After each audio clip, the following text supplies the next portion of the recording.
not Pam. Yo, that's crazy. That's my mom. Couple best friends. That's how we do it. I'm gonna kill him. This is how you make deals, right? Because he will be a very good executor. I assume these are the first of the executive orders. Yes. Let's listen to people. We wanted to allocate words for easy. My son is a little deceptive. So what would you like us to do? Sign your orders. Okay, I assume they're going to be happy with these documents. Yeah, they're just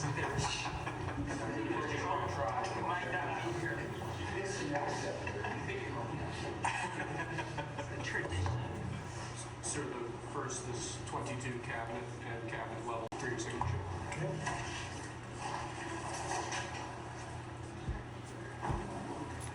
Okay.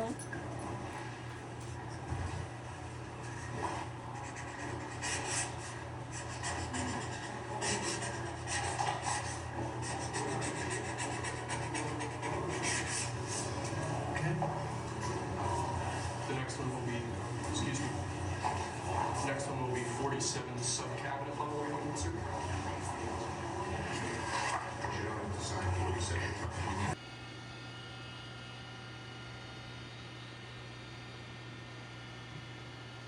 Ladies and gentlemen, escorting the Vice President of the United States, ranking member of the Joint Congressional Committee on Inaugural Ceremonies, the Honorable Deb Fisher and Mr. Fisher. By Mrs. Vance.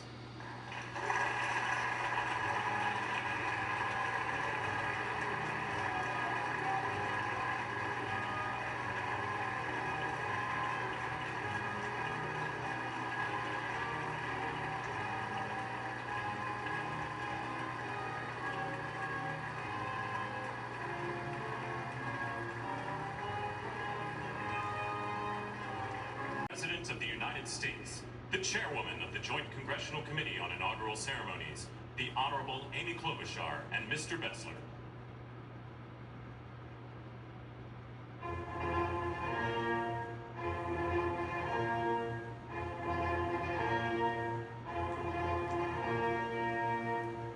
Ladies and gentlemen, the President of the United States, the Honorable Donald John Trump and Mrs. Trump.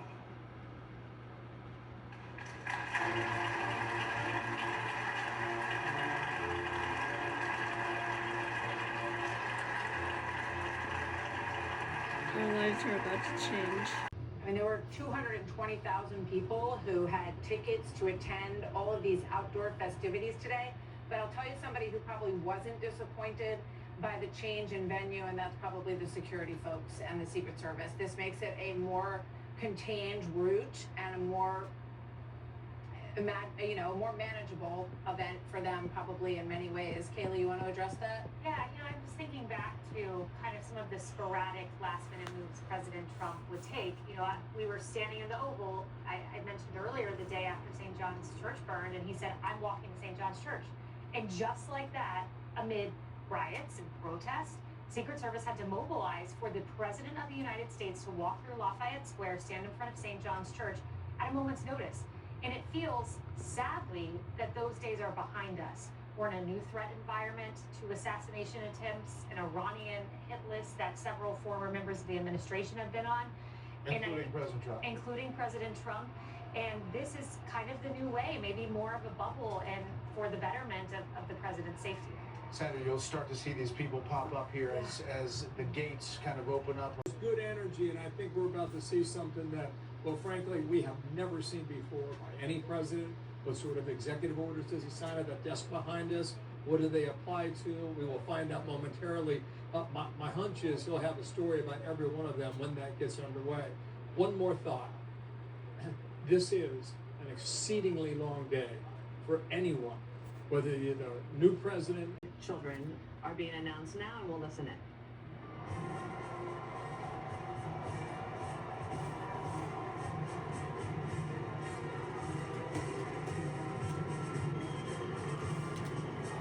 That's how tired the kids are.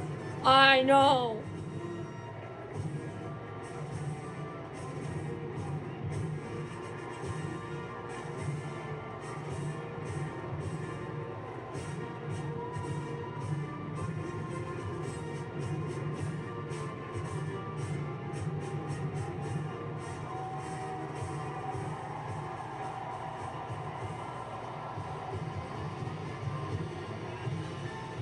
She got band-aids on her fingers? To keep her distracted.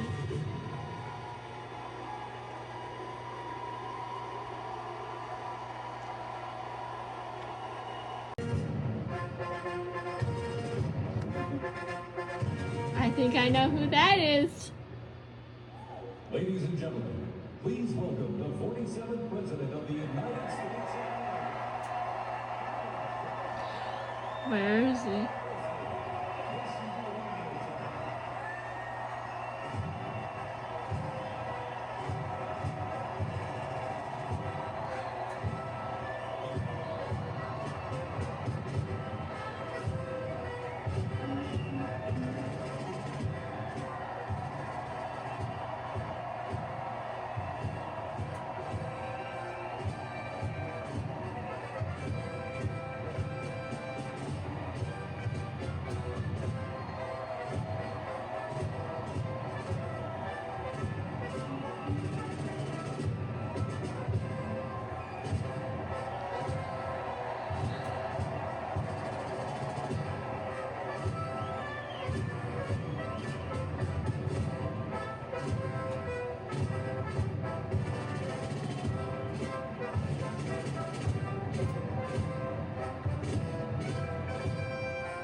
We're gonna have to ask Greg and Kirsty to come over when they come back.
President Donald Trump talking to about 20,000 supporters there in Capital One Arena, shaking the hands now of families of Israeli and American hostages.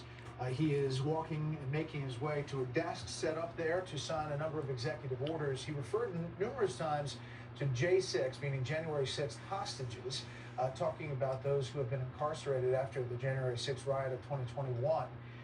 We don't know the extent of that. It seems like it might be widespread as far as the numbers that are going to get pardons or commutations.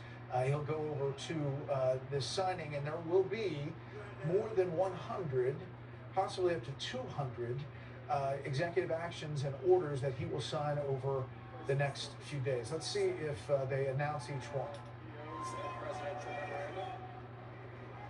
You want to call it up? You want to say it? Oh, do you, if you want me to, sir? Why don't you say what I'm signing? Sure. The first item that President Trump is signing is the rescission of 78 Biden-era executive actions, executive orders, presidential memoranda, and others.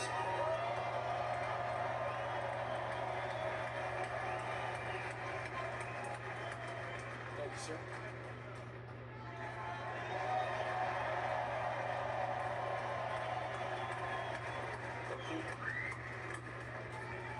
The second item, President Trump, is a regulatory freeze, as you announced in your speech, preventing bureaucrats from issuing any more regulations until we have full control of this, the government and this administration.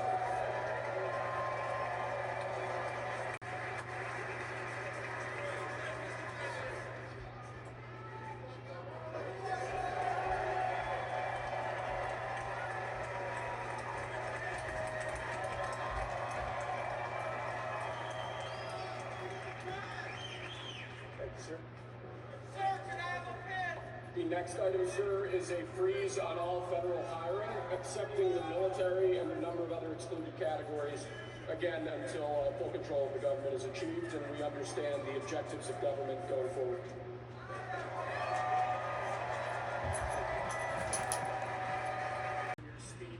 As he talks about each one of these and asks the guy to speak up, saying what each executive order in action is. As we're listening, we'll dip back in, but joining us, Fox News chief political analyst Britt Hume and Mark Penn, former advisor and pollster for President Bill Clinton. He's CEO of. We're going to save over $1 trillion by withdrawing from that treaty.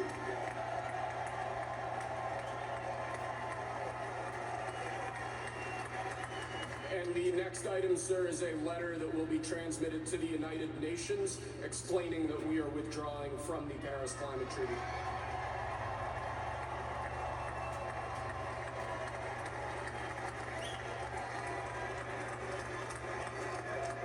Apparently he has 200 to sign over the next few days.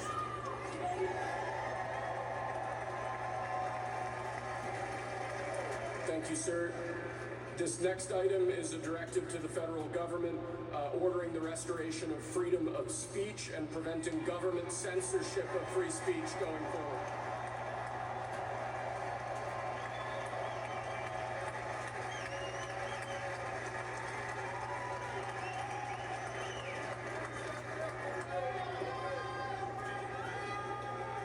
And lastly, sir, before we go back to the Oval Office to sign a large number of other items, is a directive to the federal government ending the weaponization of government against the political adversaries of the previous administration, as we've seen.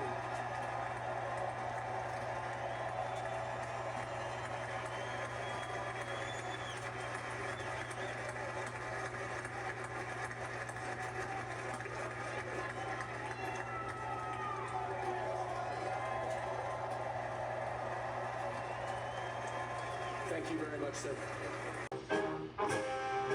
That's the command.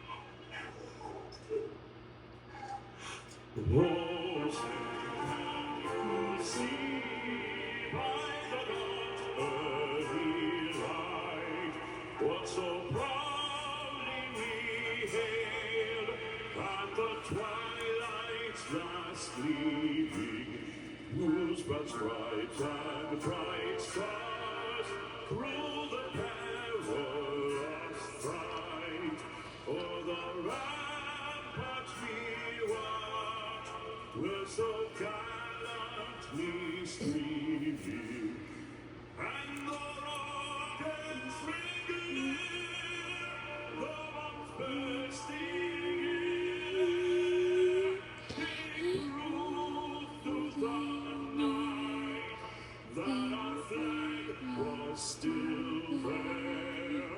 Oh, say does that star-spangled banner yet wave o'er the land of the free and the home of the brave.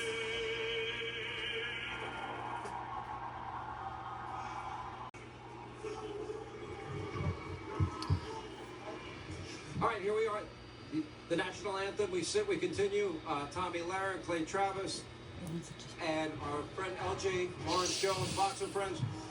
Let's talk about the speech today. Place. Yep. Sorry. As you were. As you were. Sorry. Okay. No, but the truth is that we're now going to find out about that assassination attempt, both of them. Look at all the phones. I want to get a picture of that.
right, so here's what's going to happen. We continue with Judge Janine Ainsley Earhart and Harris Faulkner. So the president first. He's here. Party's getting started. Should we stand? Everybody else is standing. You can stand. You can do whatever you want. Oh, good. This is fun. Hey, off your boat. You know what is amazing, and this is so different. If you look, you can see the camera. I don't know if they can pan down a little bit. It's everybody's got their phone out. It is Everybody's 1 recording o'clock. us. Oh no, it's 10. Okay. You know, it's really an amazing It's 1 experience. o'clock. How are they? All right, so It will be you one. spent a lot of time talking about fashion, and obviously. You, Hey, look, she just, Kai just posted on talking about fashion. YouTube, In the last inaugural hour, ball people are just ready. joining us. All three of the ladies here next to you, Sean. We agreed Melania looked spectacular, so sophisticated with her. She She looked looked like Audrey Hepburn.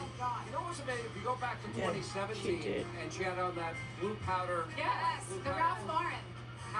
How many people made the comparison to Jackie O back in the day, right? So far past Jackie O at this point. I kind of agree. I mean, we've got 4 years of spectacular elegance class and a real love for fashion, you know? You know what's amazing too is when you meet Melania and you talk to her, and we've all had a chance to be with her.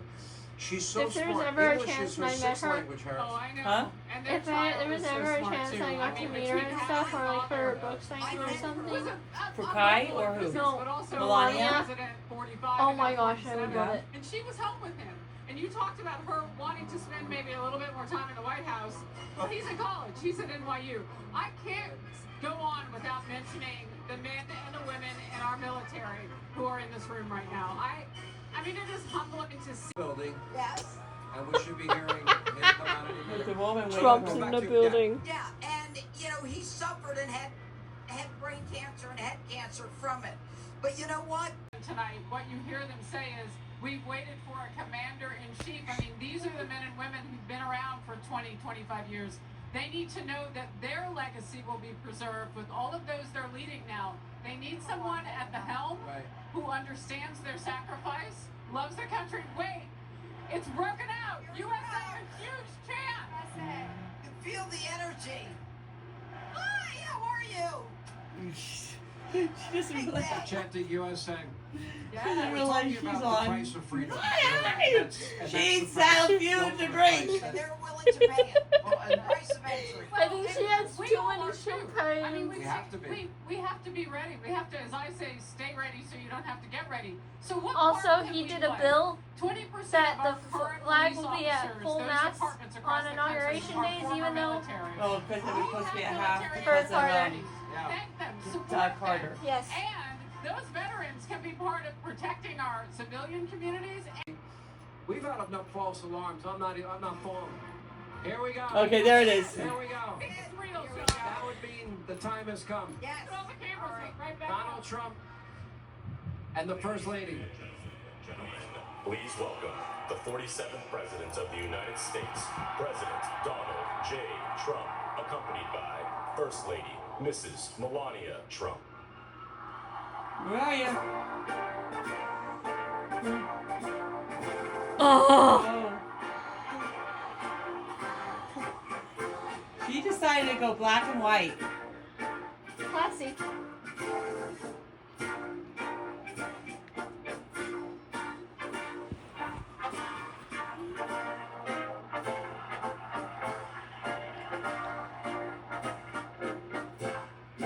She must be exhausted.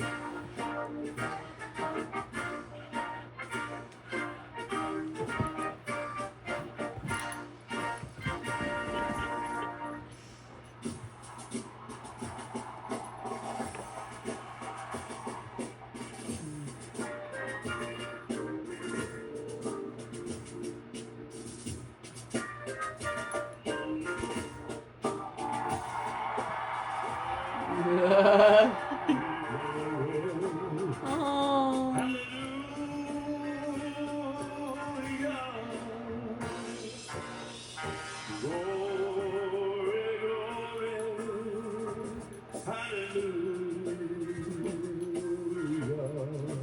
So he has all these people watching. Let go of it. Because she doesn't.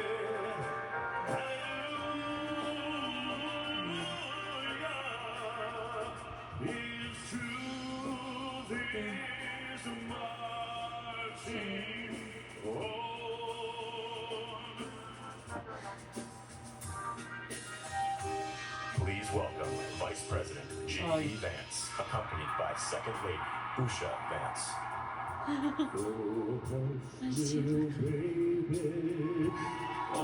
Oh. Because he's gonna follow. He's gonna be the favorite for 2008. 28. Whoa,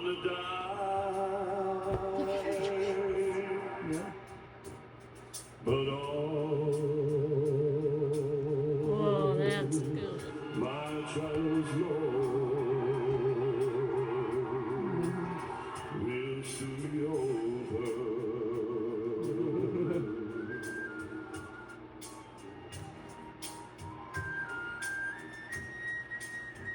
Please welcome Sergeant Tatiana Salvez. All right, let's get some final thoughts. Judge Deneen, your thoughts? Elegance. Harris, you get the Oh. last word tonight. I love this. I feel so privileged to be with all of you in this moment. So grateful. Intrepid. I think of that battleship right now. The future belongs to the intrepid. Those who will fight, fight, fight. I want It's adversarial, whether it's the enemy, whatever it is. Look, she's dancing with the President of the United States. She must be having the time of her life right now. And what a moment. Thank you, Harris. Thank you, Ainsley. And Over there, how's Kim Jong-un doing? How are you? That's a good-looking group of people, isn't it? Thank you for being with us. Yes, I hear you fine. Sir, I'm Lieutenant General Chris O'Neill, Commanding General 8th Army. This is Command Sergeant Major Robin Palmer. We're based in Camp Humphrey, South Korea, United States bedrock, of unmistakable land power on freedom's frontier in Asia. Protection of both homelands, sir. Profound honor to stand before you today, representing our incredible team here in Korea. We're deeply grateful for this opportunity, part of this occasion. Sir, on behalf of the brave men and women who serve under my command and the thousands of dedicated service members that are part of the joint team in Korea, congratulations on your victory as the 47th President of the United States. Welcome back, Mr. President. Let me see this cake. Savers to the President and Vice President, Captain Abigail Barge, United States Air Force, Petty Officer, 2nd Class, United States Coast Guard. all right, there's the president. They're going to have the cutting of the cake. And, of course, Sarah, you've traveled abroad. You've been with our troops all over the world. And how special was that with the troops? It was so incredible. It brought me to tears. I can't believe I'm here. My husband, who's a war veteran, a wounded war veteran, who served this nation, there was no greater joy, Sean, than when he was elected president. And now today on the inauguration, to see all of the Army veterans and military veterans out here from Oh my gosh. They're using a sword to cut that cake. They are. They are. Hopefully it's a Marine. Hopefully it's a Marine, right? It is. And you're right. Your husband did suffer severe injuries while fighting for our country, but you have been around the globe with our troops. Afghanistan, Iraq, Pakistan. I can tell you, it's everywhere I went around the globe. Every military personnel I've ever met has said, and especially from the first time President Trump served, and now coming back, they couldn't be happier. I mean, they were devastated at the end of Afghanistan. The withdrawal was so disastrous. We lost so many lives, so many